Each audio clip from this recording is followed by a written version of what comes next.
Bon, les gens Kevin, qu'est-ce qui se passe là? Tout d'un coup, il y a que des spécialistes sur l'Ukraine et la Russie. Il y a un mois, vous saviez pas où c'était. Là, tout d'un coup, il y a des grandes analyses géostratégiques. S'il vous plaît, taisez-vous. Il y a rien dans cette guerre qui concerne des compétences de zététiciens, de gauchistes, d'apprentis golems sur les réseaux. Non, les gars. Arrêtez, arrêtez. C'est une question compliquée. Faut laisser ça aux adultes. Commencez pas à donner des analyses. Oui, la Russie ci, l'Ukraine ça, s'il vous plaît. C'est une guerre qui concerne des Slaves en fait. Vous comprenez, les guerres qui concernent des Slaves, ça ne finit jamais jusqu'à ce qu'il y ait, je sais pas qui déboule pour dire à tout le monde de rester chez soi avec la possibilité de la coercition. Mais là, il y aura pas de coercition en fait. Donc, ne commencez pas à faire des prospections. On sait pas. On sait pas. Ça va être la Yougoslavie fois 1000 en fait. Donc stop, les analyses, c'est pénible. Attendons de regarder, laissons les spécialistes s'exprimer. Ouais, parce que là, j'ai vu des Chloé faire des grandes analyses de ce qu'il y a dans le cerveau de Vladimir Poutine. Mais s'il te plaît, il y a moins de 48 heures, t'es en train de regarder les réductions à Aldi, là, pour acheter des côtes de porc. Qu'est-ce que tu racontes? Qu'est-ce que tu racontes, enfin? Qu'est-ce que tu racontes?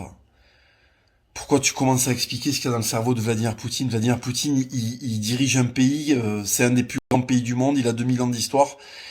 Qu'est-ce que tu racontes? Qu'est-ce que tu fais? Pourquoi?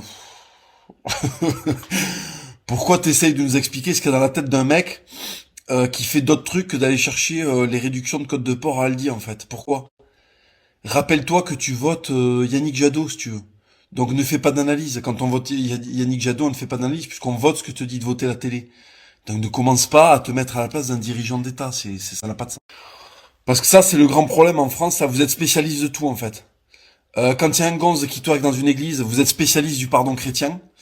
Vous avez jamais foutu les pieds dans une église, vous en battez les couilles de la religion catholique, vous êtes tous des énormes communistes, mais en fait, vous avez tous une explication sur le pardon chrétien, vous le connaissez tous mieux que les chrétiens. Vous connaissez mieux la Russie que Vladimir Poutine, vous connaissez mieux les plans de Vladimir Poutine que Vladimir Poutine lui-même. C'est fatigant en fait. N'oubliez pas que, en fait, le reste du temps, quand vous n'êtes pas sur Twitter, vous la fermez.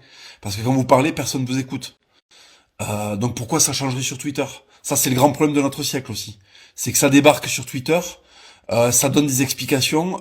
Dans le réel, qui t'écoute? Tes propres enfants ne t'écoutent pas, ton mari ne t'écoute pas. Ton mari n'écoute pas quand tu parles. Pourquoi tu viens donner des analyses? Ça n'intéresse personne. Gardez ça à l'esprit. Ne jamais penser que quelqu'un attend quelque chose de vous, parce que personne n'attendrait de vous. Vraiment, c'est très important. Espèce de chèvre, espèce de caprin va, espèce de cabri des montagnes. Pourquoi est-ce que vous pensez qu'une fois que vous avez vu C'est dans l'air, vous êtes des spécialistes de la géostratégie mondiale? Vous comprenez que vos analyses sont tirées de journalistes en fait qui pensent que le grand remplacement n'existe pas. Et les mecs, quand ils descendent de chez eux, ils voient pas. Ils voient pas ce qui se passe chez eux, ils vous expliquent l'Ukraine en fait, ils vous expliquent Vladimir Poutine. Mais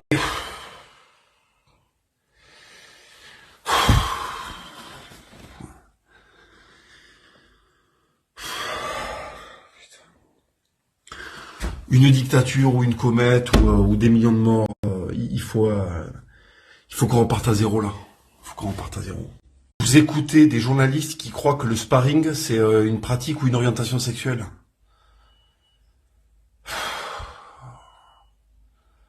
Et c'est ces mecs-là qui vous expliquent Poutine, mais Poutine il pilote des hélicos.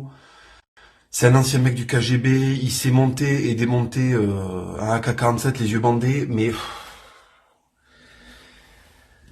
en fait il faudrait interdire aux journalistes français de prononcer le mot Poutine en fait.